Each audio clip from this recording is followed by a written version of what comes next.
right here on Newsstream. We've been bringing you my exclusive interview with Elon Musk, the visionary entrepreneur. And today, we're going to focus on his bold idea about mass transportation.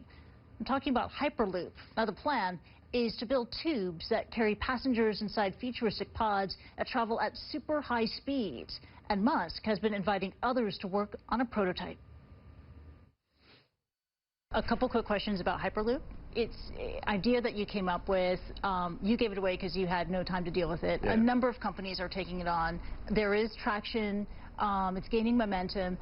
If it does roll out successfully in California, do you see other applications around the world? The only thing that I'm involved in actually with respect to hyperloop is we're building a little test track, and we're funding an annual student competition, which is really just to encourage thinking in new modes of transportation.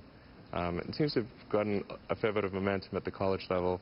Kids are pretty excited about it. So it's basically the only part that I'm involved in is just trying to get kids excited about new transport technology. Yeah, you quite famously gave the idea away because you had no time for it. Do you have other ideas that you have no time for? Well, I mean, I do think it's possible to create something very exciting in electric aircraft. I think there's probably going to be a lot that happens in genetics and in human-machine brain interface, like essentially a cyborg brain interface. I think there's some pretty... The so-called singularity?